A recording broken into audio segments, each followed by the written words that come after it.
25. Now, save that date in your diaries for future reference, because today is the day which SALVO has finally announced that it has delivered the Scottish petition for decolonisation to the Secretary General of the United Nations in New York. And I believe this happened last Friday. SALVO put out a press release last night indicating all the details of what this means for Scotland. But I thought it's worth marking the occasion today because, at least in my mind, this is probably the most important document that any Scottish representative has presented to the international community in the last 3 centuries. Being a country which is effectively a colony at the moment, and yet unable to use our own right to self-determination, is a unique situation for any country. In fact, I believe Scotland is the only country on the planet which does not have this unique human right. In fact, it's not even unique, it is a universal human right to self-determination. We, according to the English government, have the right to self-determination, but also according to the English government, we don't have the right to exercise that right. So they're basically denying us the democratic apparatus to use our self-determination. Now, why is all of this important? Well, as you know, up until now, our politicians in Holyrood have been unable or unwilling, or both, to do anything to further the cause of Scotland's emancipation, its freedom from this forced union, the one which was allegedly represented to the UN by the UK as a voluntary union. We all know it's not voluntary, because if it were voluntary, we could voluntarily leave it. But we're not being allowed to exercise that right to that choice. And this petition seeks to correct a wrong that has been in existence for 300 years, where the rest of the world believes that Scotland is a voluntary part of the United Kingdom, and that we willingly went into this, and that we all got a vote on it. We all decided that we wanted it. Now, some people have argued that the decision that resulted from the 2014 referendum, where the Scots, very strangely, after having reached over 50%, 51% in fact, of the Scots population in favour of independence just days before the vote, suddenly saw the vote collapse to just 45%. And this was a mystery to almost all of us, but it wasn't a surprise. I dare say most of us were expecting something of the kind, because we knew that referendum was not being fairly run, and we also knew that the 3 English parties, including the then British government, broke their own purdah rules in the last few days of the referendum campaign to announce a new strategy, which was illegal and should have resulted in the referendum being annulled, the result being annulled, and the whole thing being rerun, and yet it wasn't. So requesting new status, or a status change at the UN, is a huge step. And because SALVO has put together such a convincing case, it's very likely that the UN will look favourably on this. And I think it's also now time for SALVO, and perhaps Liberation Scot, or Liberation Scotland as it's more easily said, to actually start making some back-channel approaches to other UN nations. Knowing now that this petition has been delivered to the UN and that it will be considered, we now really need to seek the support of other UN nations in support of our assertion that we should be decolonised, as we are a de facto colony. Whether England calls it that or not, we are exactly a perfect fit for the UN definition of a colony. So if this happens, and we have to hope that it does now, the countdown has now started.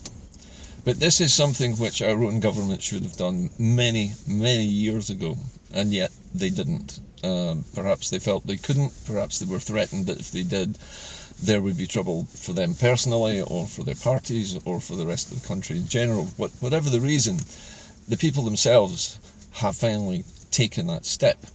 Now, this petition represents the views, at the moment at least, of an estimated 17,000 SALVO and Liberation Scotland members who back this petition. Now, it could have been more than that, but we also know that the sign-up procedures for Liberation Scotland were deliberately spoofed and disrupted by the United Kingdom spooks.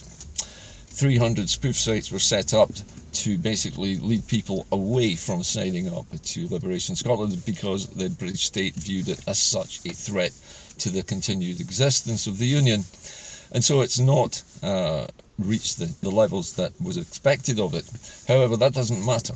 What matters is that the petition has been delivered and it's now with the UN in New York. And that can't be taken back now. The British government can't put that toothpaste back in the tube.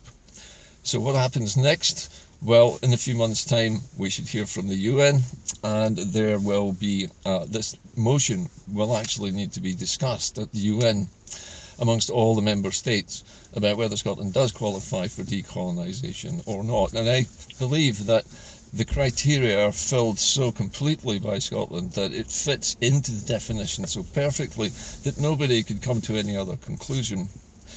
Once that is achieved and decolonisation status is set, then the United Kingdom actually needs to take action. It will be forced to by the UN. And that is something which the Scottish Government would have had no power to make happen, and no political force in Scotland officially, no political party or government or group of MSPs or MPs could ever have done what SALVO and its members have done last week. This is a vital piece of history being written as we speak. And I don't want to over-egg this pudding, but to my mind, this is one of the most important days in the 300-year history of the United Kingdom, and it's vital for Scotland now. Now, I made a comparison in the preamble to this programme, the written blurb at the beginning, about what's happening in Greenland right now. As you may know, Donald Trump has made some noises about taking over Greenland and making it into presumably the 52nd state if they overrun Canada as well. Now, the Greenlanders are having, or I think they're having a vote actually right now. But it is known that one of the nationalist groups in Greenland, which wants to secede from control by Denmark, is actually keen to do a deal with the United States. So they're actually seeking independence for Greenland in order to make a deal with the United States. In Scotland, we have, I suppose, the opposite kind of view. We are seeking independence from England so that we don't end up being the 51st state or part of an Anglo-American puppet state, which we currently appear to be. And Scotland, and I think the Scots generally, have a wish, if not to return to full membership of the European Union, at least to join the European Free Trade Association, so that we have what effectively we had back in 1974, which was known as the Common Market, which was an international trading agreement with Europe, which allowed us to trade in and out of the 28 nations, I think it will be, when Scotland rejoins, without let or hindrance, without tariffs, without trade barriers, and also for free travel and for the purposes of educational exchange, all of which we lost because of England voting for Brexit. So for Scotland at the moment, to be decolonised, even if it takes 10 years, but as long as it happens, we have the opportunity to rewrite our trading agreements with the European Union, which would benefit Scotland enormously and link us up with 28 other states, and also give us the kind of heft that we need to compete in a global environment. Remember, the European Union, despite what Donald Trump or anyone else says, has actually got an awful lot more power than even the United States in terms of commerce. And being a part of that group of countries which can trade independently with each other without taxation, without tariffs, would be a major advantage for a country as bright and as innovative as Scotland is. Anyway, that is it from Inde-Car today. I just wanted to bring you this news. I know that Grouspeter has already released a part of a press release as well, and I will put up other links to the SALVO press release later on today. Incidentally, I'm having a short crowdfunder. I'll put up some links for you if you wish to support Inde-Car. I don't need a great deal of money at the moment, but because of a change in the way Inde-Car is done, I'm now making 1 or 2 Inde-Car shows a week, but because I'm doing my joint show with Norrie Hunter every Friday morning and that lasts an hour, that is effectively taking up 3 Inde-Car shows in the making of the Hodna Jacob programme on Friday. So there's been a little bit of realignment, and because of that, I've actually lost a little bit of the financial underpinnings that I normally would have for Inde-Car. So I'm just asking if anybody has a little bit of spare cash to make a small donation. I'm not talking about thousands of pounds here, just 50, 60 pounds would make all the difference each week. Anyway, that is it from Inde-Car today. It's a historic day. We should all remember this day as being the start of something good. And let's hope that the United Nations take Scotland's side in this, and also that we do gain the support of several other UN members, because that's going to be vital later on in the process. That's it from Inde-Car today. Keep following the show and keep the faith, and I'll see you again probably Friday morning with Norrie Hunter on Hodna Jacob programme at 9:30. Bye for now.